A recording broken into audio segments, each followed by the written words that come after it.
Hello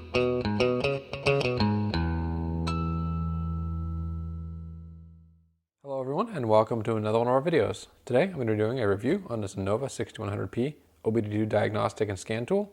If you've been watching my videos for a while, you'll have seen a lot of different scan tools on the channel that I've reviewed, that I have experience with, and this one offers something that none of those do, at least in theory, and that is oil light resets. So on my Volkswagen 2015 Passat, as well as 2000 Mercedes ML 320, the two vehicles within the family that I service, both of those vehicles have oil lights that come on whenever the vehicle needs service. Now, generally speaking, I service the vehicles at more frequent intervals than those lights come on, but no matter what, I still need a way to reset the lights.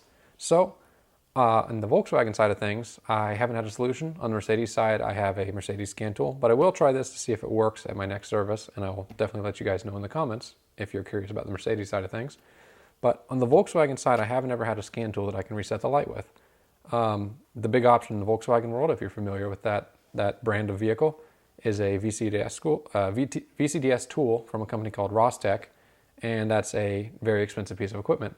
And frankly, that's not something that I've needed. This is the only Volkswagen that I have in the family, the only one that I work on, and I haven't had the need to get that tool yet. Not saying that that won't happen in the future, but it's a $300-400 item that you have to buy. And with this being right around $100, I wanted to try this out and see if this will take care of the problem for a lesser amount of money. So I'm going to go ahead, open it up, lay out what this comes with, run you through all of that, and I'm going to take it over to the car, which conveniently has the oil service light on right now after I did an oil change, the 50,000 mile oil change, and I'm going to see if this thing can reset it. Alrighty, what you see right here is what comes in the package. I haven't pulled off any of the protective labels or anything on the scan tool yet.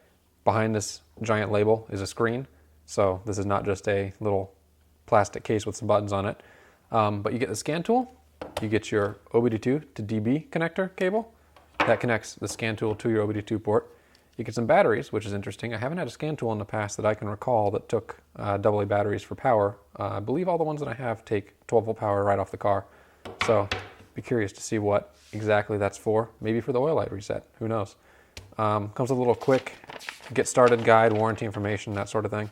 And it comes with a carrying case. So in order to install the batteries, you need to remove a screw at the back. You're going to need a small Phillips screwdriver, something along the lines of this. I'm going to go ahead, install the batteries, get the cable plugged into the scan tool, and run through some of the functions before I show them to you. See what it can do, see how well, quickly, smoothly it works, and we'll get on to the main event for me, which is going to be the oil light reset. Before I plug this into the car, I put in the batteries and I press the on button, and I notice the scan tool does come on before you do anything. So I figured I'd run you guys through the setup process. I haven't run through it yet, but this is the first go around that I'm going through. So it pops up, ask for language, press English, unit of measurement, standard if you're in the US. Pops up with some firmware, bootloader versions on it. Currently no saved vehicles in the memory. And then press the M button for the main menu. And at this point, it looks like we are in the main menu of the scan tool. So, I'm going to go ahead, plug it into the car, see what happens. One last interjection before I plug this into the car. I promise this is the last one, but I wanted to point out that after I plugged into the cable, a little LED light illuminated on the end of the cable. That's a nice feature I haven't ever seen on another scan tool. You plug in the cable, and then whenever you're searching for your OBD2 port, you have basically a built-in flashlight that will help you locate that port within the car and line up the connector with the mating version on the vehicle. So, just a really nice touch. Haven't seen it before, wanted to point it out. Alrighty, so we have the scan tool plugged in. You can see I have an auto link in progress. Whenever you first plug it in, it'll start automatically linking with the vehicle if your ignition is on. And you can see right here, we have the screen pop up saying that there's no diagnostic trouble codes. Now in this case, this is a perfectly working vehicle, so there shouldn't be any diagnostic trouble codes at all. That's what this green light means. Everything's A-OK. There's no freeze frame data either. If there were a problem, it should bring up any trouble codes up here, and should also display either yellow right here, right next to where the green light is, or red, depending on if there's a pending problem or if there's an actual problem. So from there, you can press many different buttons and get to many different features, but your main areas are going to be right here. You have your global OBD2 scan, which will redo the scan that just happened with the auto link. You have the ABS section, which would let you reset ABS lights. Not something that this vehicle supports with this scan tool. Not something that I need to use anyway because this vehicle doesn't have any ABS issues at the moment. You have your SRS section, which will help you reset any airbag lights on your dash, things like that. Again, this vehicle is too new to support that with this particular scan tool, so not going to go into that. Don't need to anyway. This vehicle hasn't had an airbag deployed, doesn't have any airbag issues. One thing that I want to mention while we're going through this and the things that this scan tool doesn't support with particular vehicles is to go on Innova's website, take a look at whatever scan tool you're most interested in, and check the vehicle compatibility list with your vehicle. They list out what features are and are not compatible with each vehicle. So you just select model year, make, and model, and it'll bring up a list of whether or not certain features are enabled or disabled, or supported, or not supported, I should say, with this scan tool in your particular vehicle. And in addition to that, we have a Volkswagen OEM enhanced features section. Again, this vehicle is too new. None of those are supported with this scan tool, but I'm guessing on older Volkswagens, certain special Volkswagen-specific features are. Now, the real meat and potatoes is over here in the main menu, outside of diagnostic trouble codes. So we have our vehicle information, which is your VIN number and that sort of thing. Not going to show you that because the VIN number is on there. Oil reset, we're going to come back to that at the very end, and we're going to take a look live and firsthand whether or not that works. I haven't tried it yet, so you're going to see with me. We have your diagnostic link connector locator. Basically, you go into this, you have a whole bunch of different years of vehicle that you can scroll through, and it'll tell you where in the vehicle the OBD2 connector is, basically. You have battery and alternator monitors, which are nice to have. It'll help you basically test and monitor your battery's health and your alternator's health. If you have an electrical system issue or you suspect an electrical system issue, this may help you diagnose that. Drive cycle procedures, it should walk you through the procedures necessary to complete successfully a full drive cycle on your particular vehicle in order to get its readiness state into ready in every single category for an emissions test. And again, like on the very main menu of the scan tool that I was showing on the workbench, we have the firmware version, a tool library, tool settings, and that's it. Now, the tool library is basically a list that you can drill through, again, by model year, make, and model, of different OBD2 codes, and what those may mean more specific to each brand and model of vehicle. So, for example, a P0101 code is one that I've had come up quite a bit on past vehicles for mass airflow sensor issue. It may tell you more specifically how that relates to whatever vehicle or whatever brand of vehicle you're working with.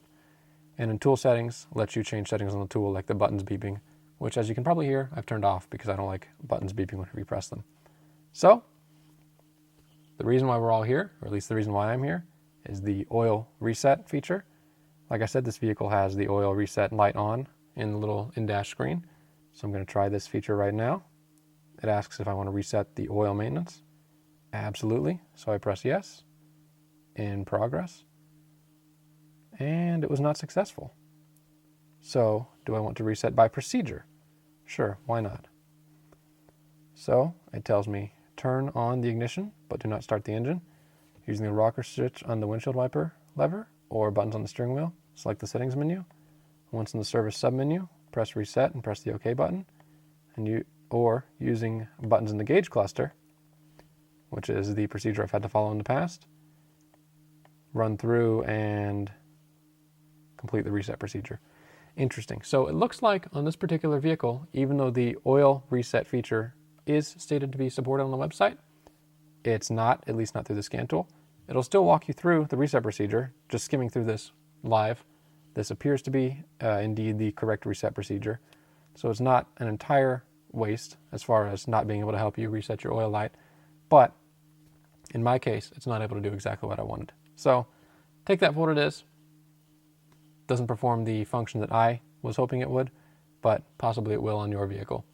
I will try testing this on my Mercedes, the ML320 that I mentioned, to see if it'll reset that vehicle's oil light, because that one is currently on as well. So, come back in a little bit with my final thoughts. Alright, so final thoughts on the Innova 6100P. I followed the oil light reset instructions that it popped up with on the screen.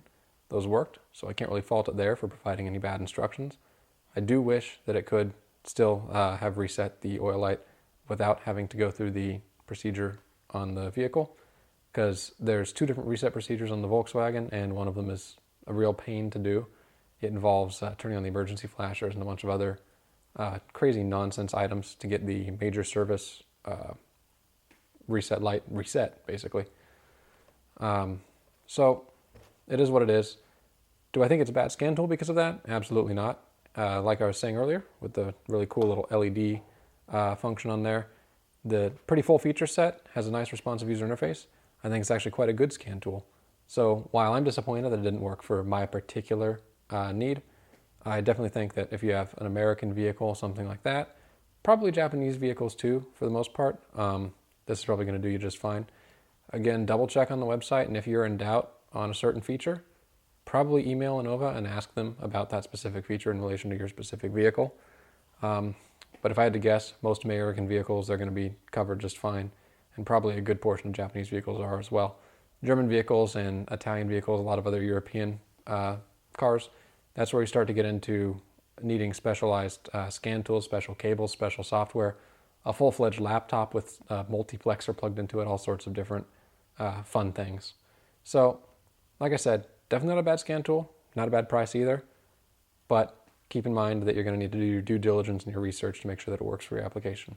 So, with that, I want to thank you all for watching, and I'll see you in the next video.